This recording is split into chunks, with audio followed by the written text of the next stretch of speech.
Hello बच्चों, चलिए प्रश्न को देखते हैं।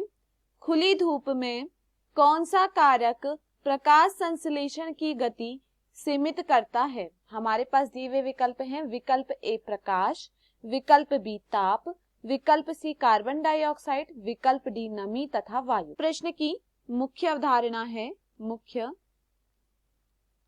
अवधारणा, इस प्रश्न की मुख्य अवधारणा है प्रकाश संश्लेषण। प्रकाश संश्लेषण, संश्लेषण। देखिए, अगर बात की जाए प्रकाश संश्लेषण की, तो प्रकाश संश्लेषण क्या होता है? वह प्रक्रिया होती है जिसमें कार्बन डाइऑक्साइड की उपस्थिति में, या मैं कहूं कार्बन डाइऑक्साइड की सहायता से एवं जल की सहायता द्वारा, कार्बन डाइऑक्साइड एवं जल की सहायता से प्रकाश की उपस्थिति में भोजन का निर्माण किया जाता है, या मैं कहूं ग्लूकोज बनाया जाता है। यहाँ पर कार्बोहाइड्रेट बनाया जा रहा है। इसी प्रक्रिया को हम क्या कहते हैं? इसी प्रक्रिया को हम कहते हैं प्रकाश संश्लेषण की प्रक्रिया। वह प्रक्रिया जहां पर कार्बन डाइऑक्साइड एवं जल की सहायता से प्रकाश की उपस्थिति में कार्बोहाइड्रेट का निर्माण हो रहा है, यह प्रक्रिया क्या कहलाती है? यह प्रक्रिया कहलाती है प्रकाश संश्लेषण। तथा प्रकाश संश्लेषण में और क्या बनता है? और यहाँ पर साथ में बनती है ऑक्सीजन। अब देखिए, अगर हम बात करें प्रकाश संश्लेषण के प्रभावित कारक के बारे में, प्रकाश संश्लेषण के प्रभावित कारक के विषय में अगर हम बात करें कि प्रभावित कारक क्या होते हैं, तो प्रकाश संश्लेषण के प्रभावित कारक होते हैं तापमान। अगर तापमान अधिक होता है या बहुत ज्यादा कम होता है तो इससे किस पर असर पड़ता है? प्रकाश संश्लेषण पर असर पड़ता है, प्रकाश संश्लेषण पर प्रभाव पड़ता है। वहीं दूसरा कारक होता है प्रकाश।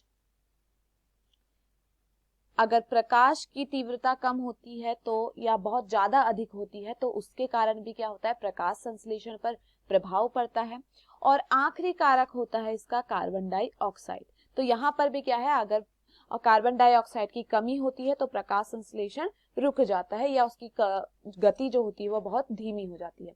तो देखिए, हमारे पास विकल्प ए दिया गया है प्रकाश, लेकिन प्रश्न में बोला यह गया है कि खुली धूप है। इसका अर्थ यह है कि प्रकाश तो पूर्ण मिल रहा होगा। तो प्रकाश पूर्ण मिल रहा होगा तो यहाँ पर वह प्रभावित कारक नहीं है।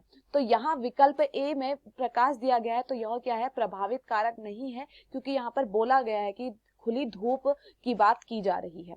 विकल्प बी दिया गया है तापमान। अब देखिए, तापमान हो सकता है, क्यों? क्योंकि अगर अधिक तापमान दिया जाता है, अधिक तापमान दिया जाता है तो इसके कारण क्या होता है? प्रकाश संश्लेषण पर प्रभाव पड़ता है।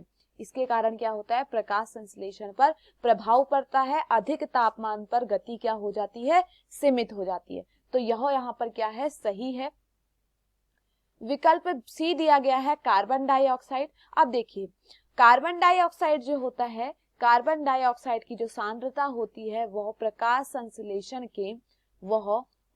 संश्लेषण की दर की क्या होती है? वह प्रकाश संश्लेषण की दर के समक्रमानुपाती होती है। इसका अर्थ यह है कि अगर कार्बन डाइऑक्साइड की मात्रा बढ़ती है तो प्रकाश संश्लेषण की दर भी क्या होगी? बढ़ेगी। तो यह यहाँ पर क्या होता है? गलत, क्योंकि यहाँ पर क्या है? खुली धूप है और प्रकाश भी मिल रहा है, तो यहाँ पर कार्बन डाइऑक्साइड की कमी नहीं होगी। चलिए विकल्प डी को देखते हैं, नमी तथा वायु। अब देखिए, नमी तथा वायु जो है यह प्रकाश संश्लेषण के कारक ही नहीं है, तो यह यहाँ पर क्या होते हैं? गलत होते हैं। तो दिए हुए विकल्पों में हमारा सही विकल्प है विकल्प बी। मैं आशा करती हूँ आपको यह समझ में आया हो। धन्यवाद।